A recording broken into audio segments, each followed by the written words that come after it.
नमस्कार। स्वागत है आपका न्यूज बस चैनल पर और हम लेकर आए हैं आज की बड़ी खबरें। देशवासियों को 76वें गणतंत्र दिवस की ढेर सारी हार्दिक शुभकामनाएं। आज हमारा देश सबसे बड़ा धर्मनिरपेक्ष त्योहार मना रहा है। दोस्तों, आज के दिन हमारे देश का संविधान लागू हुआ था 26 जनवरी 1950 को। तो ये लोकतंत्र का सबसे बड़ा जश्न है। इस खास मौके पर हम अपने देश के उन वीरों को याद करते हैं जिनकी वजह से हम आजादी और अधिकारों का आनंद ले रहे हैं। और दोस्तों, इस बार का गणतंत्र दिवस बहुत ही खास होने जा रहा। देश की राष्ट्रपति द्रौपदी मुर्मू आज नई दिल्ली के कर्तव्य पथ से गणतंत्र दिवस समारोह में राष्ट्र का नेतृत्व करेगी। और गणतंत्र दिवस की पूर्व संध्या पर भी राष्ट्रपति ने अपने संबोधन में कहा कि हमारा संविधान जीवंत दस्तावेज है। ये हमारी सामूहिक अस्मिता का मूल आधार है। ये गौरव का विषय है कि भारत विश्व का सबसे बड़ा विविध, युवा, समावेशी और संवेदनशील लोकतंत्र है। अपने इस संबोधन में राष्ट्रपति ने वन नेशन वन इलेक्शन से लेकर 3 नए आपराधिक कानूनों तक कई अहम मुद्दों पर बात की। राष्ट्रपति बोले कि एक देश एक चुनाव योजना से शासन में स्थिरता को बढ़ावा मिलेगा। वहीं दोस्तों, आज गणतंत्र दिवस के मौके पर 139 हस्तियों को पद्म पुरस्कार भी दिए जाएंगे। शारदा सिन्हा समेत 7 लोगों को पद्म विभूषण अवार्ड से सम्मानित किया जाएगा। पंकज उदास, सुशील मोदी समेत 19 लोगों को पद्म भूषण अवार्ड भी मिलेंगे और 113 लोगों को पद्म श्री अवार्ड दिए जाएंगे। और जिन 7 हस्तियों को ये पद्म विभूषण अवार्ड मिलेंगे उनमें लोक गायिका शारदा सिन्हा और ओसामू सुजुकी को मरणोपरांत ये सम्मान मिलेगा। वहीं भारत के वीर जवानों को भी आज पुरस्कार दिए जाएंगे। आर्म्ड फोर्स के 93 जवानों को वीरता पुरस्कार मिलेंगे। इनमें 2 कीर्ति चक्र और 14 शौर्य चक्र हैं। 305 डिफेंस डेकोरेशन अवार्ड भी दिए गए। वहीं दोस्तों, गणतंत्र दिवस से ठीक पहले रेलवे ने भी एक बड़ा फैसला लिया है। आज कई सारी ट्रेनें रद्द रहेगी तो कईयों का रूट बदला रहेगा। अगर आप भी आज रेल यात्रा करते हैं तो पहले से आप इंडियन रेलवे के पोर्टल पर नोटिस चेक करके निकलें। और आज गणतंत्र दिवस पर दिल्ली के भी कई सारे मार्ग बंद रहने वाले हैं, तो दिल्ली पुलिस द्वारा जारी ट्रैफिक एडवाइजरी भी जरूर चेक कर लें। वहीं जम्मू कश्मीर के भी 15 पुलिस कर्मियों को वीरता पदक सम्मान दिया गया, जिन्होंने अमरनाथ धाम पर हमले की साजिश को नाकाम किया था। और दोस्तों, इस बार के गणतंत्र दिवस पर सिक्योरिटी भी काफी टाइट रखी गई है। 15,000 पुलिस कर्मी, 6 लेयर की सिक्योरिटी और AI आर्टिफिशियल इंटेलिजेंस युक्त CCTV कैमरे लगाए गए हैं। आज कर्तव्य पथ की बाहरी सुरक्षा परत में तकरीबन 15,000 से भी ज्यादा जवान तैनात होंगे, जो कि गणतंत्र दिवस समारोह की सुरक्षा को संभालेंगे। और इस बार आपको पता होगा दोस्तों, इंडोनेशिया के राष्ट्रपति हमारे देश में गणतंत्र दिवस पर मुख्य अतिथि होने जा रहे हैं। बीते दिन वो दिल्ली पहुंचे और यहाँ उन्होंने प्रधानमंत्री नरेंद्र मोदी से भी मुलाकात की। हैदराबाद हाउस में गर्मजोशी के साथ हाथ मिलाया। इंडोनेशिया के राष्ट्रपति प्रबोवो का राष्ट्रपति भवन में गार्ड ऑफ ऑनर से स्वागत किया गया। इस दौरान भारत इंडोनेशिया के बीच कई समझौते भी हुए। साइबर सुरक्षा, समुद्री सुरक्षा और कट्टरपंथ से मुक्ति में भारत इंडोनेशिया के बीच सहयोग बढ़ेगा। इस मौके पर दुनिया देख रही है कि इंडिया इंडोनेशिया के बीच अब रिश्ते मजबूत होने जा रहे हैं और चीन के लिए एक खास संदेश है। रक्षा समेत कई समझौतों के साथ ड्रैगन को घेरने में लगा है भारत। और गणतंत्र दिवस से ठीक पहले बांग्लादेश सीमा पर भी 4 बड़े बंकर पकड़े गए। पश्चिम बंगाल में सीमा सुरक्षा बल BSF के जवानों को यह बड़ी सफलता मिली है। और दोस्तों, आज गणतंत्र दिवस के मौके पर जम्मू कश्मीर में वंदे भारत ट्रेन को भी हरी झंडी दिखाएंगे प्रधानमंत्री नरेंद्र मोदी। जम्मू के कटरा से श्रीनगर तक चलेगी ये घाटी की पहली सेमी हाई स्पीड ट्रेन। तो माता वैष्णो देवी जाने वाले लोगों को भी इससे बड़ी राहत मिलेगी। ये कटरा श्रीनगर वंदे भारत का ट्रायल एक दिन पहले ही पूरा कर लिया गया। -10 डिग्री तापमान में भी ये ट्रेन चल पाएगी। कोच और बाथरूम में आपको हीटर की सुविधा भी मिलेगी। अगले महीने फरवरी से ही इस ट्रेन की रेगुलर सुविधा मिल सकती है। इस ट्रेन का रूट कुछ यूं होगा, देख सकते हैं आप। रक्षा मंत्री राजनाथ सिंह ने भी नई दिल्ली में वीर गाथा 4.0 के सुपर 100 विजेताओं को सम्मानित किया। और बाकी दोस्तों, आज सुबह 7 बजे से ही 76वें रिपब्लिक डे सेलिब्रेशन का प्रोग्राम शुरू हो जाएगा। फिर लाइव परेड और प्रधानमंत्री नरेंद्र मोदी का संबोधन भी आपको देखने को मिलेगा। रिलायंस जियो के यूजर्स के लिए अच्छी खबर आई है। गणतंत्र दिवस पर रिलायंस जियो करोड़ों लोगों को तोहफा देने जा रही है। जियो अपनी नई सर्विस जियो साउंड पे लॉन्च करने जा रही आज 26 जनवरी को। और इस नई सर्विस का फायदा ये होगा कि अगर आपके पास जियो फोन है, कोई आपको UPI पेमेंट करता है तो आपको UPI पेमेंट का ऑडियो अलर्ट मिल जाएगा। जैसे दुकानों पर हम देखते हैं पेटीएम, फोन पे वगैरह के जो साउंड बॉक्स होते हैं, वैसी सर्विस जियो की तरफ से आज से जियो भारत फोन पर शुरू की जा रही है, जिससे कि हमारे देश के व्यापारियों के हर साल तकरीबन 1500 रुपए बचेंगे। क्योंकि ये जो साउंड बॉक्स आते हैं इनके लिए लगभग 125 से 150 रुपए हर महीने भुगतान करना पड़ता है। लेकिन ये जियो साउंड पे की सर्विस पूरी तरह से फ्री मिलेगी जियो भारत फोन पर, है ना। ये अभी हमारे देश में सबसे चीपेस्ट 4G फीचर फोन है जो कि रिलायंस जियो की तरफ से सेल किया जाता है। चलिए अगली बड़ी खबर देखिए। प्लास्टिक बैग मल्टीलेयर पैकेजिंग को लेकर भारत में नियम बदलने जा रहे हैं। 1 जुलाई 2025 से ही कंपनियों को यह बात की जानकारी देनी पड़ेगी। दरअसल प्लास्टिक कैरी बैग खरीदने को लेकर सरकार की तरफ से नए नियम लागू किए हैं। केंद्र सरकार ने इनकी खरीद और बिक्री को लेकर नया आदेश जारी किया, जिसके मुताबिक प्लास्टिक कैरी बैग और पैकेजिंग के प्रत्येक निर्माता ब्रांड मालिक को 1 जुलाई से पैकेजिंग पर बार कोड में प्लास्टिक की मोटाई और निर्माता के नाम समेत सभी डिटेल प्रदान करने होंगे।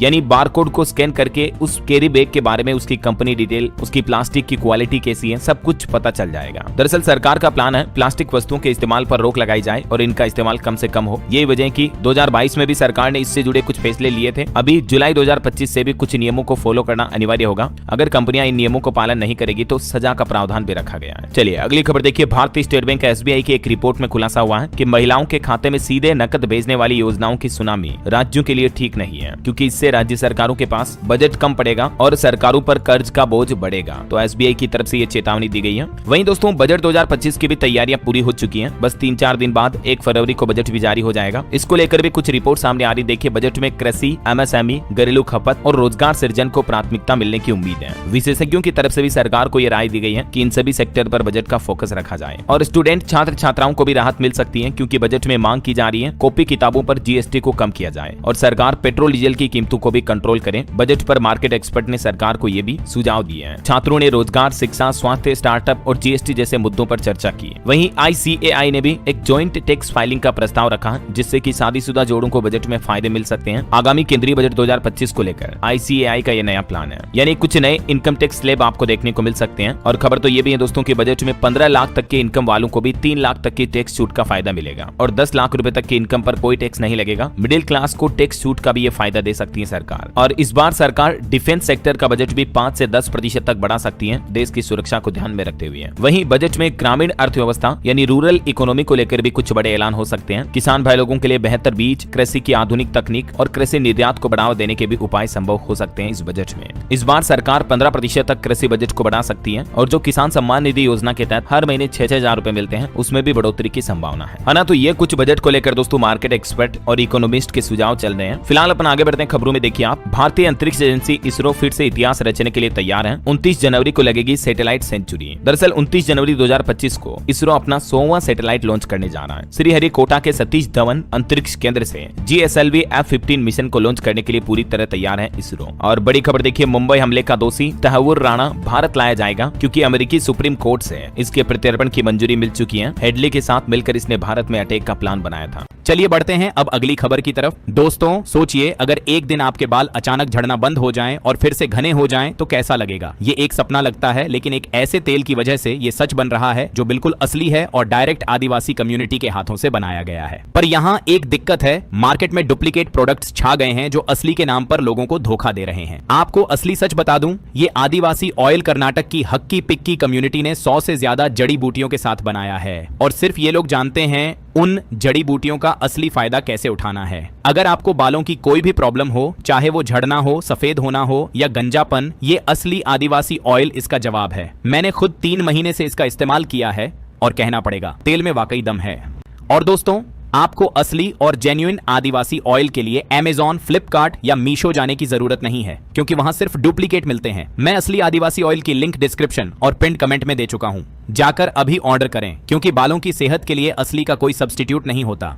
चलिए बड़ी खबर देखिए, फिट JEE के कोचिंग देश में 5 राज्यों में बंद हो चुके हैं। बिना नोटिस के सेंटर्स पर ताला लगाकर भाग गए कोचिंग इंस्टीट्यूट वाले, जबकि इन राज्यों में स्टूडेंट से 2-3 लाख रुपए तक एडवांस फीस के रूप में वसूल चुके थे। दिल्ली NCR समेत देश के 5 राज्यों में ये फिट JEE के अचानक सेंटर बंद होने के बाद पेरेंट्स और स्टूडेंट काफी चिंतित हैं। अब प्रशासन भी एक्शन लेने की तैयारी में है। ये वो 5 लोकेशन है जहाँ पर ये इस कोचिंग इंस्टीट्यूट के सेंटर बंद हो चुके हैं। वहीं देखिए बड़ी खबर, मणिपुर राज्य में 314 किलोग्राम नशीली दवाइयों को नष्ट किया गया। 6 साल में 70,000 करोड़ रुपए से ज्यादा की ड्रग्स जब्त हुई। इधर पंजाब में देखिए खालिस्तान जिंदाबाद के नारे लगे, गणतंत्र दिवस के विरोध में मार्च निकाला और बोले कि हमें संविधान मंजूर नहीं है, जबकि पंजाब पुलिस भी खड़ी देखती रही। बीते दिन शनिवार को पंजाब के जालंधर की ये तस्वीरें आप देख सकते हैं, जहां खालिस्तानियों ने गणतंत्र दिवस के विरोध में खालिस्तान की मांग करते हुए मार्च निकाला और दल खालसा से जुड़े लोगों ने खालिस्तान जिंदाबाद के नारे भी लगाए। वहीं देखिए खबर दोस्तों, महाकुंभ में जो हरियाणा के IIT बाबा आए हैं, उनके स्कूल फ्रेंड के कुछ खुलासे सामने आ रहे हैं। स्कूल फ्रेंड बोले कि सबसे पढ़ाकू था, आगे बढ़ने की सोच वालों में था, अब उसकी हालत मेंटल डिसऑर्डर वाली लगती है। हरियाणा के झज्जर के रहने वाले अभय सिंह उर्फ IIT बाबा को लेकर उनके स्कूल फ्रेंड गौरव गोयल ने ये कई खुलासे सामने किए हैं। उनके फ्रेंड ने कहा कि अचानक उसके बाबा बनने का वीडियो देखकर वो खुद भी टेंशन में आ गए। 8वीं से 10वीं क्लास तक वो साथ में पढ़े थे, क्लासमेट रहे हैं। आखिर इतना इंटेलिजेंट लड़का, होशियार, पढ़ाई में मास्टरमाइंड, IITian रह चुका, अचानक से बाबा कैसे बन गया, ये बड़ी हैरानी की बात है। वहीं किसान आंदोलन पर खबर आ रही है। डल्लेवाल के अनशन को 61 दिन पूरे हो चुके हैं और आज 26 जनवरी को देश भर में किसान भाई लोग ट्रैक्टर मार्च निकालने की तैयारियां भी कर रहे हैं। मध्य प्रदेश में मोटरसाइकिल मोटरसाइकिल रैली भी निकाली जाएगी आज गणतंत्र दिवस के मौके पर। और वहीं दोस्तों दिल्ली विधानसभा चुनाव के कुछ अपडेट्स देखिए आप। दिल्ली में चुनावी प्रचार माहौल के बीच अरविंद केजरीवाल ने एक और बड़ा ऐलान किया और बोले कि अगर आम आदमी पार्टी फिर से सत्ता में आई तो दिल्ली वालों की सारी टेंशन खत्म कर दूंगा। उन्होंने सीधा ऐलान किया कि अगले 5 साल में सारी समस्या दूर हो जाएगी, सबको मुक्ति मिल जाएगी। केजरीवाल ने एक और बड़ा ऐलान करते हुए कहा कि घबराना मत, अब बदल देंगे। इधर कांग्रेस ने भी कहा कि दिल्ली में अगर हमारी सरकार बनी तो लोगों को बौद्ध स्थलों की मुफ्त में तीर्थ यात्रा करवाएगी कांग्रेस। तो वहीं बीजेपी ने भी कुछ और बड़ी घोषणाएं की। 5 लाख रुपए तक का मुफ्त इलाज मिलेगा, श्रमिकों को 10-10 हजार रुपए तक की वित्तीय सहायता दी जाएगी। दिल्ली फतह के लिए गृह मंत्री अमित शाह ने और भी कई बड़े वादे किए हैं। दिल्ली में रेहड़ी पटरी वालों को भी आर्थिक मदद देने का ऐलान किया है बीजेपी ने। गृह मंत्री अमित शाह ने कहा केजरीवाल जैसा झूठ बोलने वाला नहीं देखा, कुंभ में डुबकी लगाएं, पाप कट जाएंगे। दिल्ली में भाजपा ने अपने संकल्प पत्र का तीसरा पार्ट जारी किया और इस संकल्प पत्र के पार्ट 3 में दिल्ली में बीजेपी ने क्या क्या घोषणाएं की, ये पूरी लिस्ट आप देख सकते हैं। गिग वर्कर्स, टेक्सटाइल वर्कर्स, निर्माण श्रमिकों, युवाओं सभी को आर्थिक सहायता देने की घोषणा की है। मीडिया कर्मी, वकीलों को भी 10 लाख रुपए तक का जीवन बीमा मिलेगा। ट्रांसपोर्ट इंफ्रास्ट्रक्चर के लिए भी 20,000 करोड़ का निवेश किया जाएगा और भी ये पूरी घोषणाओं की जानकारी आप देख सकते हैं। गृह मंत्री ने कहा कि दिल्ली की 1700 कॉलोनियां वैध होगी, शरणार्थियों को भी मालिकाना हक मिलेगा। तो वहीं इधर दोस्तों आम आदमी पार्टी के चुनावी पोस्टर में पहली बार राहुल गांधी भी साथ दिखे, बेईमानों की लिस्ट में तीसरे नंबर पर आया। दरअसल आम आदमी पार्टी के पोस्टर में इस बार भाजपा नेताओं के साथ साथ कांग्रेस नेता राहुल गांधी और संदीप दीक्षित की भी तस्वीर नजर आई और आम आदमी पार्टी ने इन दोनों को ही बेईमानों की लिस्ट में दिखाया। मतलब देखिए आप, अभी इंडिया गठबंधन की जो पॉलिटिकल पार्टियां हैं, आम आदमी पार्टी, कांग्रेस वगैरह, इन सब के बीच काफी फूट देखी जा रही है। और भाजपा के लिए भी आम आदमी पार्टी ने लिखा कि 8 फरवरी को बैग पैक कर लें। वहीं दोस्तों केजरीवाल ने भी कुछ और बड़े ऐलान किए दिल्ली वासियों के लिए। किराएदारों को भी अब दिल्ली में फ्री बिजली और पानी की सुविधा मिलेगी। अगले 5 साल का पूरा प्लान बताया केजरीवाल ने। केजरीवाल बोले कि बिजली, पानी, शिक्षा और स्वास्थ्य बंद हुआ तो दिल्ली वालों को दिल्ली छोड़ना पड़ेगा। तो वहीं दिल्ली चुनाव का एक बड़ा अपडेट देखिए आप। प्रवेश वर्मा ने केजरीवाल का कटआउट यमुना में डुबोया। इस कटआउट पर लिखा हुआ था कि मैं यमुना साफ नहीं कर पाया, माफ करना। 2025 तक यमुना साफ करने का जो केजरीवाल का वादा था तो ये पूरा नहीं हो पाया है। तो इस पोस्टर पर यह भी लिखा कि मुझे वोट मत देना, मैं फेल हो गया। वहीं देखिए दिल्ली में ये क्या चल रहा है। चुनाव आयोग ने एक और फैसला लिया, अब गुजरात पुलिस करेगी केजरीवाल की सुरक्षा। चुनाव आयोग के आदेश पर हैरान करने वाला रिएक्शन सामने आया आम आदमी पार्टी का। चलिए अगली खबर देखिए दोस्तों। बॉलीवुड एक्टर सैफ अली खान पर हुए हमले केस पर खबर आ रही कि एक्टर के ब्लड सैंपल लिए गए, उनके कपड़े भी कलेक्ट किए जब वो हमले के दौरान पहने थे और जो आरोपी पकड़ा गया शरीफुल, उसके भी कपड़ों पर मिले ब्लड सैंपल का अब मिलान होगा। हालांकि सैफ ने उनकी मदद करने वालों को इनाम का तोहफा भी दिया है। ऑटो ड्राइवर को सैफ ने 51,000 और सोशल वर्कर फैजान ने 11,000 रुपए देने की मदद की। वहीं खबर है 9 साल बाद कपिल शर्मा की सीक्वल फिल्म भी शुरू हुई। किस किस को प्यार करूं से डेब्यू किया था, अब पार्ट 2 में नजर आएंगे। और खेल समाचार पर खबर है दोस्तों, भारत ने 2 विकेट से जीता रोमांचक मुकाबला। इंग्लैंड को दूसरे T20 में हराया। तिलक वर्मा की 50 देखने को मिली। अक्षर और वरुण ने भी 2-2 विकेट लिए। मैनी कांग्रेट्स टीम इंडिया को। और रोहित शर्मा के फैंस के लिए भी अच्छी खबर है। रोहित शर्मा को ICC T20 of the year के कप्तान के रूप में घोषित किया है। 4 भारतीय खिलाड़ी इसमें शामिल हुए। अर्शदीप साल के बेस्ट T20 प्लेयर भी बने। चलिए अगली खबर देखिए। आज पंजाब के भी 17 अफसरों को मिलेगा राष्ट्रपति मेडल। गणतंत्र दिवस पर सम्मानित किए जाएंगे। 2 तो ADG रैंक के अधिकारी हैं। केंद्र सरकार ने बात की घोषणा की है। स्टूडेंट छात्र छात्राओं के लिए जरूरी खबर आ रही CBSE के छात्रों के लिए। देखिए एग्जाम हॉल में अगर इलेक्ट्रॉनिक उपकरण पाया गया तो 2 साल तक आप परीक्षा नहीं दे पाएंगे। जी हाँ, CBSE की तरफ से 10वीं 12वीं के बोर्ड परीक्षाओं में नकल रोकने के लिए ये सख्त नए नियम घोषित किए हैं। इस बार सभी परीक्षा केंद्रों पर CCTV कैमरे भी लगाए जाएंगे और छात्रों को परीक्षा के दौरान मोबाइल फोन, स्मार्ट वॉच या किसी भी तरह के इलेक्ट्रॉनिक गैजेट का इस्तेमाल करने की अनुमति नहीं होगी।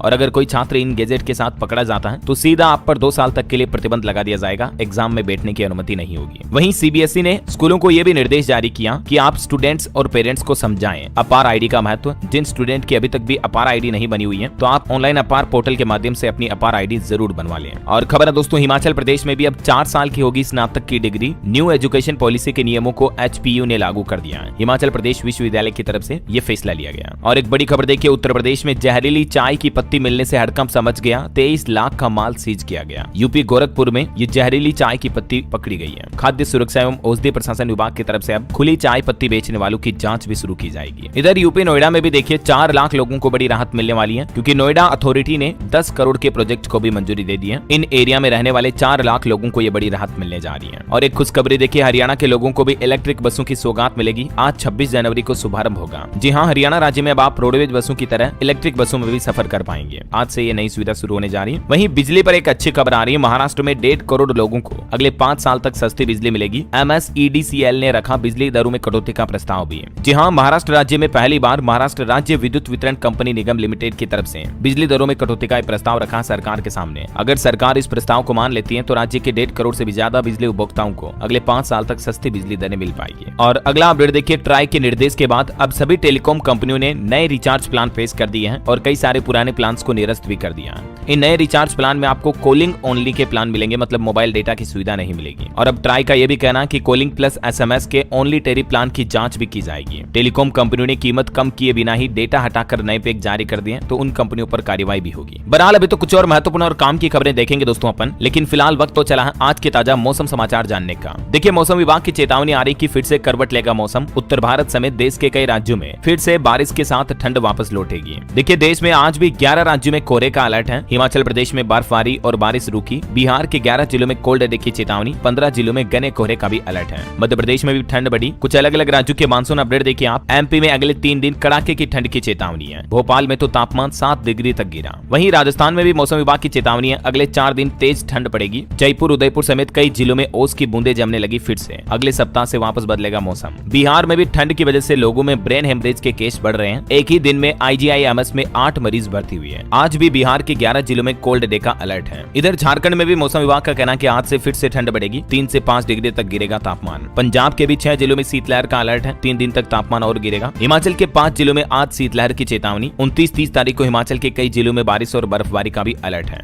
और भी दोस्तों, अगले 24 घंटों के दौरान मौसम की संभावित गतिविधियां क्या रह सकती हैं, कुछ अलग अलग राज्यों के अपडेट आप देख सकते हैं स्क्रीन पर। और भारत के अलावा अंतर्राष्ट्रीय मौसम पर भी एक बड़ा अपडेट आ रहा। देखिए, स्कॉटलैंड और आयरलैंड में अभी इवोइन तूफान से तबाही मची हुई है। 190 किलोमीटर प्रति घंटा की रफ्तार से हवाएं चल रही हैं। 10 लाख से ज्यादा घरों और दुकानों में बिजली भी नहीं है। आयरलैंड और स्कॉटलैंड के 28 शहरों में अभी ये भयंकर तूफान तबाही मचा रहा है, देखिए आप। और चलिए मौसम के बाद सराफा बाजार पर नजर डालते हैं। देखिए, इस सप्ताह सोने चांदी में तेजी रही। सोना 1109 रुपए बढ़कर 80,348 रुपए प्रति 10 ग्राम पहुंच चुका है, जबकि चांदी 391 रुपए महंगी होकर 91,211 रुपए प्रति किलो चल रही है। वहीं मार्केट अपडेट्स देखिए, कुछ कंपनियों के तिमाही नतीजे। ICICI बैंक का अक्टूबर दिसंबर का तिमाही मुनाफा 15% बढ़ा। नेट इंटरेस्ट इनकम में भी 9% तक की बढ़ोतरी हुई। यस बैंक का भी तीसरी तिमाही में मुनाफा 165% बढ़कर 612 करोड़ रुपए रहा। वहीं खबर है SBI म्यूचुअल फंड ने बड़ा दांव खेला। 341 करोड़ में हैप्पी फोर्जिंग्स कंपनी में 3.8% हिस्सेदारी खरीदी है। चलिए मार्केट के बाद अब अपन आगे बढ़ते हैं खबरों में। देखिए, एक तो महंगाई पर राहत भरी खबर आ रही है। एक दिन पहले अमूल डेयरी ने दूध के दाम घटाए थे और अब वेरका डेयरी ने भी दूध के रेट में कटौती करने की घोषणा की है। इस कटौती के बाद वेरका टोन्ड मिल्क में 1 लीटर पैकिंग की कीमत जो 62 रुपए थी वो अब घटकर 61 रुपए रह जाएगी। और वेरका डेयरी ने फुल क्रीम दूध में भी 1 रुपए की कटौती की है, जो पहले 68 था अब 67 रुपए प्रति लीटर रह चुका है। और एक बड़ी खबर देखिए, दिल्ली में कबाड़ी वाले के पास मिले मुख्यमंत्री महिला सम्मान योजना के 30,000 फॉर्म। उनके पैन कार्ड, आधार कार्ड और ये डेटा भी पाए गए। बीजेपी की तरफ से यह बड़ा दावा किया गया। भाजपा के प्रदेश अध्यक्ष वीरेंद्र सचदेवा ने आम आदमी पार्टी पर यह आरोप लगाए हैं। और भारतीय रिजर्व बैंक RBI की एक रिपोर्ट देखिए। लोकपाल ने वित्त वर्ष 2024 में अपने पास आई 95% शिकायतों का निपटारा किया। रिजर्व बैंक लोकपाल की तरफ से इस साल अच्छी बैंकिंग सर्विस दी गई। केंद्रीय बैंक की तरफ से जानकारी शेयर की गई। और ऑटो इंडस्ट्री से खबर है दोस्तों, हुंडई भारतीय बाजार में इलेक्ट्रिक कमर्शियल व्हीकल भी उतारेगी। E3W और E4W कॉन्सेप्ट मॉडल पेश किए। 2 व्हीलर मेकर TVS के साथ हुंडई कंपनी ने एक पार्टनरशिप भी की है। और कुछ यूं होगा हुंडई का नया आने वाला कमर्शियल इलेक्ट्रिक व्हीकल। और बड़ी खबर देखिए, डोनाल्ड ट्रंप ने दुनिया भर में विदेशी मदद देने पर रोक लगाई। इजराइल और मिस्र को छूट दी। यूक्रेन पर सबसे ज्यादा इसका असर पड़ सकता है। और अमेरिका में ट्रंप की सरकार आने के बाद अब रूस के राष्ट्रपति व्लादिमीर पुतिन ने भी एक बड़ा बयान देते हुए कहा कि अगर ट्रंप राष्ट्रपति होते तो यूक्रेन जंग कभी होती ही नहीं। उन्होंने कहा कि 2020 में उनसे जीत चुराई गई। जंग के समाधान पर बातचीत करने के लिए भी तैयार है रूस यूक्रेन। चलिए अगला अपडेट आ रहा दोस्तों, OPS और NPS के बाद अब आ गया UPS। सरकारी कर्मचारी अब चुन सकेंगे नई पेंशन में UPS का विकल्प भी। आपको पता होगा पिछले साल ही केंद्र सरकार ने जो केंद्रीय कर्मचारियों के लिए यूनिफाइड पेंशन स्कीम पेश की थी, जो कि इस साल 1 अप्रैल 2025 से लागू होने वाली है। ये योजना OPS और NPS को मिलकर बनाई गई है, क्योंकि जहां एक तरफ देश भर में सरकारी कर्मचारी पुरानी पेंशन योजना को वापस लागू करने की मांग कर रहे हैं, तो इसी बीच आपको पता होगा कुछ महीनों पहले सरकार ने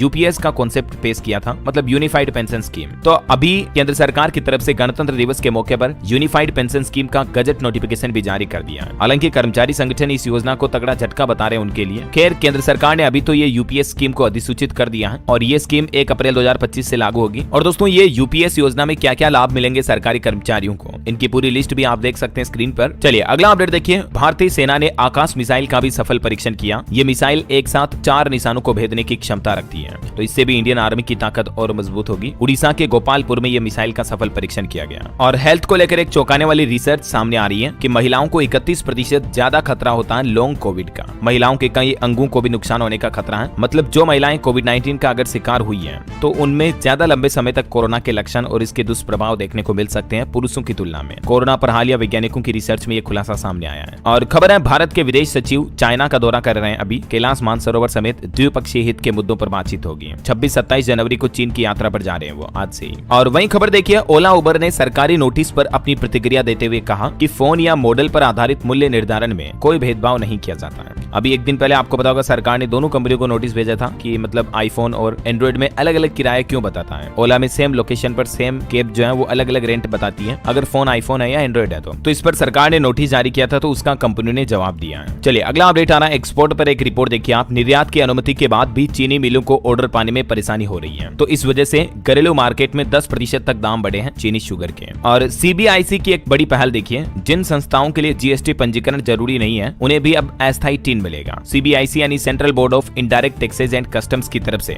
ये नई अधिसूचना जारी की गई है, जिसके मुताबिक 40 लाख व 20 लाख रुपए के सालाना कारोबार वाले व्यवसायियों के लिए जो जीएसटी पंजीकरण अनिवार्य है, उसके अलावा जो ऑर्गेनाइजेशन है अदर, उनके लिए भी अब अस्थायी टीन जारी किया जाएगा। और अगली बड़ी अच्छी खबर देखिए दोस्तों, WEF यानी वर्ल्ड इकोनॉमिक फोरम समिट में भारत को 20 लाख करोड़ रुपए से भी ज्यादा के निवेश प्रस्ताव मिले हैं। इन निवेशों से देश में तेजी से विकास और करोड़ों रोजगार के अवसर सृजित होने की उम्मीद है। दावोस में चल रहे वर्ल्ड इकोनॉमिक फोरम से भारत में 16 लाख से ज्यादा नौकरियां पैदा होगी, क्योंकि 20 लाख करोड़ से ज्यादा का निवेश का वादा लेकर आया हमारा भारत। दुनिया के कई देशों के साथ मिलकर काम करने की अपील की है भारत ने। और भूकंप पर बड़ी खबर देखिए, उत्तराखंड के उत्तरकाशी में फिर महसूस हुए भूकंप के झटके। बीते 48 घंटों में 7वीं बार धरती डोली। लोग बाग डर के मारे दहशत में आ गए। हालांकि गनीमत रही कि अभी तक जान माल का नुकसान नहीं हुआ है। वहीं वक्फ संपत्तियों को लेकर उत्तर प्रदेश में खबर आ रही है कि वक्फ संपत्तियों की संख्या के मामलों में आंकड़ों का अंतर काफी ज्यादा है। बोर्ड के नाम पर महज 3000 संपत्तियां, जबकि दावा लाख से भी ऊपर किया जा रहा है। अब मतलब प्रशासन की जांच में ये कुछ खुलासे सामने आ रहे हैं। वहीं उत्तर प्रदेश में 69,000 शिक्षक भर्ती अभ्यर्थियों ने फिर से आंदोलन शुरू किया। महानिदेशक से वार्तालाप हुई। वैसे तो अभी ये भर्ती प्रक्रिया का मामला सुप्रीम कोर्ट में चल रहा है, लेकिन उसके बावजूद अभ्यर्थियों ने फिर से आंदोलन करना शुरू कर दिया है अपनी कुछ मांगों को लेकर। और वहीं खबर देखिए, छत्तीसगढ़ में नक्सल प्रभावित क्षेत्र बस्तर में भी आज 14 स्थानों पर पहली बार फहराया जाएगा तिरंगा। इस बार के गणतंत्र दिवस के मौके पर ध्वजारोहण किया जाएगा। और हिमाचल में देखिए सरकार की नई पहल, हिम परिवार पोर्टल पर मिलेगी 300 से भी ज्यादा ऑनलाइन सेवाएं। हिमाचल प्रदेश के मुख्यमंत्री सुखविंदर सिंह सुक्खू की तरफ से यह नया पोर्टल लॉन्च किया। इस पोर्टल के माध्यम से हिमाचल के नागरिक 300 से ज्यादा सरकारी सेवाओं का उपयोग घर बैठे ही कर पाएंगे। हिम परिवार पोर्टल के नाम से यह नया पोर्टल शुरू किया है ना। और खबर है दोस्तों, इस बार नई दिल्ली में कर्तव्य पथ पर 76वें गणतंत्र दिवस परेड को देखने के लिए लगभग 10,000 से भी ज्यादा विशेष अतिथियों को आमंत्रित किया गया है। और बड़ी खबर देखिए, ईडी ने प्लेटिनम हंड प्राइवेट लिमिटेड द्वारा निवेश योजनाओं में धोखाधड़ी से जुड़े मामलों में मुंबई और राजस्थान जयपुर में 13 ठिकानों पर छापेमारी की। वहीं देखिए नई दिल्ली में वस्त्र मंत्री गिरिराज सिंह परसों 28 जनवरी को हथकरघा सम्मेलन मंथन का उद्घाटन भी करेंगे। और भारत के लिए एक अच्छी बात देखिए, दुनिया के 31 शहरों में शामिल हुए मध्य प्रदेश के इंदौर और राजस्थान के उदयपुर शहर। वेटलैंड सिटी का अवार्ड मिला इन शहरों को। पर्यावरण के क्षेत्र में अंतर्राष्ट्रीय पहचान बनाई है इन शहरों ने। एमपी का इंदौर तो आपको पता होगा हमारे देश का भी सबसे स्वच्छ शहर है। और अच्छी बात यह कि इसमें राजस्थान का उदयपुर शहर भी शामिल हुआ। प्रधानमंत्री नरेंद्र मोदी ने भी इंदौर और उदयपुर को विश्व के 31 वेटलैंड शहर की मान्यता प्राप्त करने की लिस्ट में शामिल होने पर प्रसन्नता व्यक्त की। और वहीं खबर है, बॉलीवुड एक्टर आयुष्मान खुराना बने फिक्की फ्रेम्स के ब्रांड एम्बेसडर भी। वहीं देखिए गणतंत्र दिवस के मौके पर बीएसएफ ने ऑपरेशन अलर्ट सर्द हवा नाम से शुरुआत की। वहीं दोस्तों 3 तलाक पर देखिए फिर से बड़ी खबर आ रही। केरल राज्य में एक शख्स ने अपनी पत्नी को फोन पर ही 3 तलाक दे दिया। पहली शादी की बात छिपा करके निकाह किया और उसके बाद किराए के घर में रखा। हालांकि उस शख्स को गिरफ्तार कर लिया गया है। आपको बता होगा हमारे देश में 3 तलाक प्रथा खत्म हो चुकी है 2017 में ही। सुप्रीम कोर्ट और केंद्र सरकार ने इसे असंवैधानिक घोषित कर दिया। उसके बावजूद देश में आए दिन इस तरह के मामले सामने आते रहते हैं। और शादी को लेकर दिल्ली हाईकोर्ट की तरफ से भी एक बड़ा फैसला सुनाया गया, जिसमें हाईकोर्ट ने कहा कि केवल मुस्लिम व्यक्ति से शादी करना धर्मांतरण नहीं हो सकता है। दिल्ली हाईकोर्ट ने एक महत्वपूर्ण फैसला सुनाते हुए कहा कि केवल एक मुस्लिम व्यक्ति से या महिला से शादी करने से हिंदू धर्म से इस्लाम में स्वतः धर्मांतरण नहीं माना जा सकता है। और महाकुंभ से जुड़े कुछ अपडेट देखते हैं दोस्तों, फटाफट से देखिए आप। महाकुंभ में मुख्यमंत्री योगी आदित्यनाथ ने भंडारे में भक्तों को भोजन परोसा। संतों से बोले कि बांटने वाली ताकतों से सावधान रहें, यहाँ से सनातन धर्म की एकता का संदेश जाना चाहिए। और महाकुंभ के आसमान की ये तस्वीरें देखिए जरा। 2500 ड्रोन के करतब का शो, अनोखा नजारा देखने को मिला। समुद्र मंथन से 14 रत्न निकले। शिव ने विष पिया, नीला हुआ संगम का आसमान। और खबर है महाकुंभ क्षेत्र से त्रिवेणी संगम से शुरू हुई महासंगम यात्रा। 108 त्रिशूल लेकर इस यात्रा का शुभारंभ हुआ, जो कि 1 महीने तक चलेगी। वहीं देखिए महाकुंभ में गूंजा किसानों का भी मुद्दा। शंकराचार्य स्वामी अविमुक्तेश्वरानंद ने धर्मादेश देते हुए कहा कि संत समाज देगा शुद्ध अन्न का समर्थन मूल्य। और एक अच्छी खबर देखिए, महाकुंभ में दुनिया के दुश्मन देश भी एक होंगे। संगम में डुबकी लगाने आ रहे हैं दुनिया के 73 देशों के राजनायक। और इसमें रूस यूक्रेन के राजदूत भी एक साथ डुबकी लगाएंगे।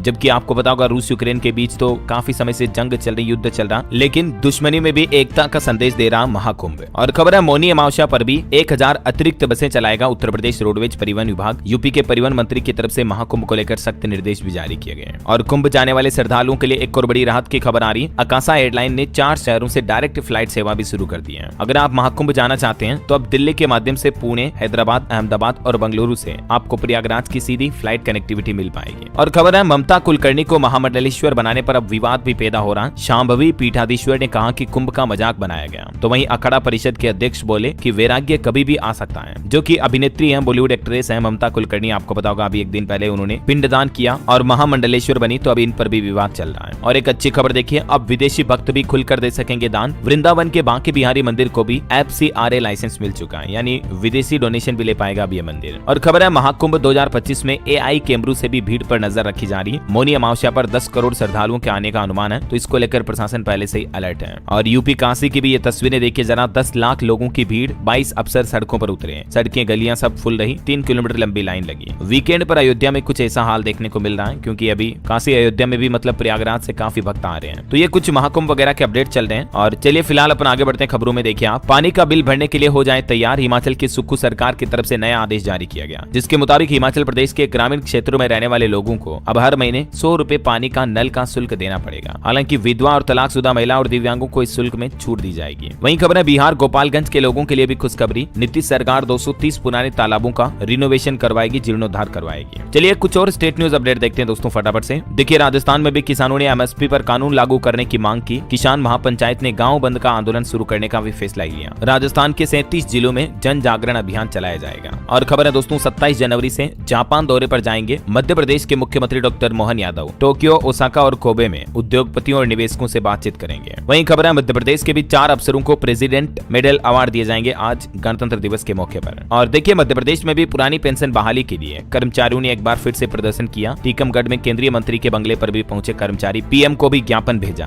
और खबर है छत्तीसगढ़ से पंडित राम मंडावी को पद्मश्री सम्मान दिया जाएगा। नारायणपुर के गोंड मूरिया जनजाति के कलाकार है। और छत्तीसगढ़ भास्कर उत्सव में बागेश्वर धाम के पंडित धीरेन्द्र कृष्ण शास्त्री बोले कि मुस्लिमों के पूर्वज भी हिंदू थे। बाबा रामदेव ने भी कहा कि मदरसों में लागू हो भारतीय शिक्षा बोर्ड। आज कुमार विश्वास भी प्रस्तुति देंगे इस कार्यक्रम में। और खबर है छत्तीसगढ़ में विभागीय परीक्षाएं स्थगित हुई। निकाय और पंचायत चुनाव के चलते आदेश जारी किया गया। वहीं देखिए उत्तर प्रदेश में राम मंदिर का मुहूर्त निकालने वाले गणेश्वर शास्त्री को भी पद्मश्री अवार्ड से सम्मानित किया जाएगा। और खबर है यूपी के भी 17 पुलिस कर्मियों को आज गैलेंट्री अवार्ड मिलेंगे। इनमें 3 तो IPS भी हैं। और यूपी लखनऊ में देखिए कल सोमवार को 250 जोड़े बंधेंगे विवाह सूत्र में। जिला अधिकारियों ने तैयारियों का जायजा भी लिया। मुख्यमंत्री सामूहिक विवाह योजना का आयोजन होगा कल 27 जनवरी को यूपी लखनऊ में। और बिहार के भी 9 अफसरों को आज पुलिस मेडल मिलेगा। गणतंत्र दिवस पर राष्ट्रपति द्रौपदी मुर्मू सम्मानित करेंगी। इधर झारखंड में देखिए दोस्तों JSSC CGL पेपर लीक मामले में CID के हाथ अभी भी खाली नजर आ रहे हैं। 5 मोबाइल फोन के फोरेंसिक जांच का इंतजार हो रहा है। और हरियाणा में भी CET एग्जाम की तैयारियां तेज हुई। परीक्षा तैयारियों के लिए एक स्पेशल कमेटी भी बनाई गई। और दोस्तों हरियाणा सरकार ने एक और बड़ा फैसला लिया। बोर्ड, कॉर्पोरेशन क्लर्क और स्टेनोग्राफर की सैलरी बढ़ाई गई। सरकार ने मिनिमम 21,700 रुपए का पे बैंड लागू किया। 1,800 रुपए तक की सैलरी में बढ़ोतरी हुई है। ये देख सकते हैं आप सरकार की तरफ से जारी ऑर्डर भी। हाल ही में इससे पहले आपको पता होगा हरियाणा सरकार ने कर्मचारियों की ग्रेच्युटी वगैरह भी 25% तक बढ़ाई थी। 5 लाख तक फायदा मिलेगा, 1 जनवरी से लागू होगी। वहीं हरियाणा के मुख्यमंत्री ने सफाई कर्मचारियों के साथ बर्थडे सेलिब्रेशन किया। बधाई देने आए तो उन्हें ही अंदर ले गए। वहीं खबर है हरियाणा में फिर से खुलेगी रजिस्ट्री घोटाले की फाइल। रेवेन्यू ऑफिसर का इनपुट लेगी सरकार। और उत्तराखंड में भी देखिए दोस्तों 27 जनवरी से UCC कानून लागू होगा। मुख्यमंत्री पुष्कर सिंह धामी घोषणा करेंगे। वेब पोर्टल भी लॉन्च किया जाएगा। मतलब 27 जनवरी से समान नागरिक संहिता कानून लागू हो जाएगा उत्तराखंड में, है ना। और उत्तराखंड में जो राष्ट्रीय खेलों का आयोजन होने जा रहा है, तो इसका उद्घाटन भी प्रधानमंत्री नरेंद्र मोदी करेंगे परसों 28 जनवरी को। PM मोदी के दौरे को लेकर उत्तराखंड देहरादून पहुंची SPG की टीम भी खेल परिसर में सुरक्षा व्यवस्थाओं का जायजा भी लिया। वहीं देखिए दोस्तों हिमाचल प्रदेश में एशिया का पहला पैराग्लाइडिंग स्कूल शुरू हुआ। बीड बिलिंग में 9 करोड़ रुपए की लागत से इसको बनाया गया है। चलिए कुछ एजुकेशन के अपडेट देखते हैं। सरकारी नौकरी पर खबर है इंजीनियर्स के लिए 700 पदों पर भर्ती निकली है। लगभग 650 से ज्यादा पद हैं। 5 फरवरी से आवेदन शुरू होंगे और 4 मार्च 2025 इसकी लास्ट डेट रहेगी। असम लोक सेवा आयोग में ये जूनियर इंजीनियर की भर्ती निकली है। और राजस्थान से एक बड़ा चौंकाने वाला खुलासा सामने आ रहा है। देखिए राजस्थान कोटा में 17 दिन में 6 स्टूडेंट ने खुद की जान ले ली। अब इस पर मनोवैज्ञानिक भी जांच कर रहे हैं। कॉपीकैट इफेक्ट भी हो सकता है इसके पीछे वजह। मतलब स्टूडेंट पर कोचिंग वगैरह का प्रेशर काफी ज्यादा बढ़ रहा है। कोटा में तो आए दिन इस तरह के मामले सामने आते रहते हैं, जो कि बड़ी चिंता की और जांच की बात है। वहीं अंतर्राष्ट्रीय न्यूज पर एक बड़ी खबर आ रही है। हमास ने इजराइल की 4 महिला सैनिकों को छोड़ा। पिछले सप्ताह 3 इजरायली बंधक सौंपे थे। आखिरकार इजराइल हमास जंग अब धीरे धीरे खत्म होने की ओर दिख रही है। और ऐसी ही महत्वपूर्ण जानकारियों से जुड़े रहने के लिए न्यूज़ बस चैनल को लाइक, शेयर और सब्सक्राइब करें। धन्यवाद।